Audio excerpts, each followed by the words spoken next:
तर मी आज एक स्टोरी सांगणार आहे.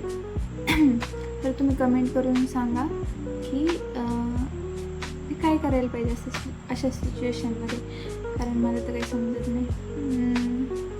सो जस्ट कन्सिडर करा की हा एक पर्सन आहे आणि मी एक पर्सन आहे. तर या पर्सनचा काल बड्डे होता असं कन्सिडर करा, सपोज. आणि मी त्यांची वाईफ आहे, आणि ही इज माय हजबंड. तर काल बड्डे होता. तर काल सकाळ काहीतरी काम लागलं, म्हणजे पुण्याला जाऊन यायचं होतं. तर ठीक आहे, इट्स ओके. जेन्युइन काहीतरी कारण होतं की गेलंच पाहिजे होतं. तर ते गेले होते आणि यायला ऑलमोस्ट 2 वाजले होते. तर आल्यानंतर ठीक आहे, मला काय अपेक्षा होती की थोडंसं, तसं पण आम्हाला दोघांना पण उपवास होता, त्यामुळे काही सेलिब्रेशन वगैरे बाहेर जाऊन कुठं खाणं वगैरे असं तर काही नव्हतं. की ठीक आहे, टाईम स्पेंड करणं थोडाफार, कारण तसं पण तिथं ओन्ली सॅटर्डे संडेज घरी असतो. तर सोबत असतो तर ठीक आहे ना, भांडणं होतील काय होतील, पण ते बरं वाटतं जरा सॅटर्डे संडेज थोडं स्ट्रेस रिलीज करायला. तर काय झालं, 2 वाजल्यानंतर आमचं असं होतं की घरच्यांसाठी मिसळ बनवण्याचा एक प्लॅन ठरला होता. तर मिसळ मी बनवणार होते, तर त्यासाठी साहित्य आणायला गेले होते.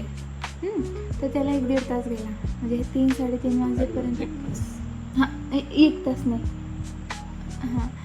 तर 1-1.5 तासानंतर समजा ते आले. तर तोपर्यंत 3-3:30 झाले होते.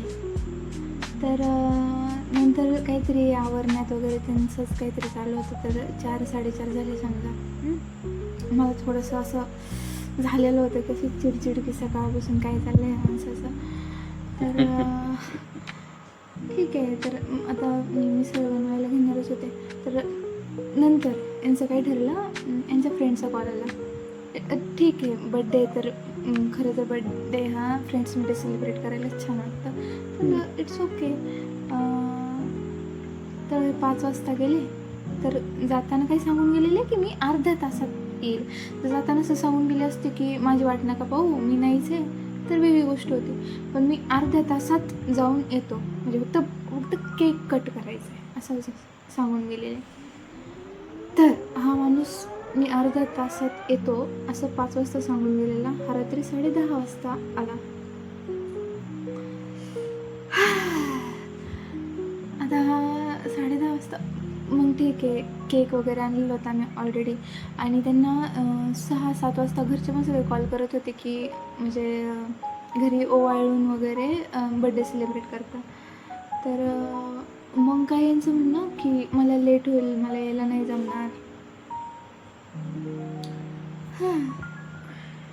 काही पण कारण असो, ठीक आहे.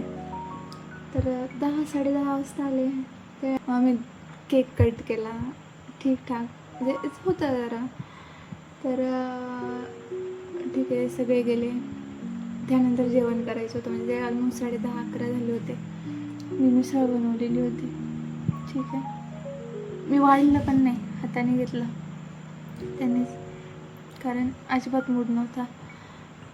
तर जेवण होत होतं आलेलं. मला असं वाटलं की ॲटलिस्ट पहिले 1-2 घासात सांगाल की कशी झाली आहे मिसळ, की छान झाली, कारण सगळ्यांना खूप आवडलेली होती आणि छानच बनवलेली होती. तर जेवण होत आल्यानंतर शेवटी 1-2 घास राहिले असेल की तशी मिसळ छान झाली, पण मला जरा तिखट वाटते. आमच्या घरात लहान पण मुलं आहेत ज्यांना की तिखट अजिबात जमत नाही, तरी पण ते कोणीच बोललं नाही की तिखट झाली किंवा काय, सगळ्यांना खूप आवडलेली होती. बट त्यांनी ते काय बोलले की तिखट झाली आहे. तर सांगा मग, अशा माणसाला माफ किया जाए या कोई सजा सुनाई जाए. आता या नादात कालचा राग. तर मग सकाळपासून मला असं झालेलं की त्यांचं काय म्हणणं की माझी एकच तर चुकी झाली आहे की मी लेट आलोय. नाही म्हणजे एकच तर चुकी झाली आणि त्यात एवढं काय रुसायचं आणि त्याचं नाही का, मी रुसलेली नव्हती पण माझ्या जेन्युअन रिॲक्शन जात होता की अशी चिडचिड होत होती की होप्स का द्यायच्या ना की मी लवकर येईल असं तसं. तर मग सकाळपासून मी पण जरा आणि त्यातली त्यात उपवास भाई, कालचा पण एक उपवास तो रात्री सोडलेला. आज दिवसभर एक नागपंचमीच्या आदल्या दिवशी आमच्याकडं भावाचा उपवास म्हणून धरता, ते पकडता. तर ते उपवासाची चिडचिड, त्यात कालचा राग, ते काय असं न्यूट्रलच होईना. मग ठीक आहे आजचा दिवस प्रयत्न केले पण ना, पण एवढं काय नाही होत असं. एकदा झालं ना. तर त्यानंतर मग काही नाही, आजचा दिवस पण आम्ही असंच फालतूचा वाकडा तिकडा कशाचा आणि अख्खा दिवस वाया गेला. याचं पुन्हा मला संध्याकाळी टेन्शन यायला लागलं की मी काहीच केलं नाही. कारण माझं ठरलं होतं की मी एखादी रील बनवाल छान यार, दोघे मिळून करू, पोस्ट करू नाही का. म्हणजे आत्ताच ते चालू केलेलं आहे, ते कन्सिस्टन्सी नको ब्रेक करायला असं समजून. बट आता ते पण झालेलं नाही. मग ते अजून जास्त कसतरी होत गेलं. मग मी रडले एकदा आणि मग काय आता रात्री 11 वाजले आणि आता वरून मग रील शूट करतोय. म्हणजे आता हा व्हिडिओ शूट करतोय की पारच रिकामा नको जायला, म्हणजे उद्या जास्त टेन्शन येईल यासाठी तरी आज काहीतरी केलं आहे. म्हणजे काहीतरी प्रोडक्टिव्ह. बाय द वे उद्या पण पुन्हा एक उपवास आहे, श्रावणी सोमवार.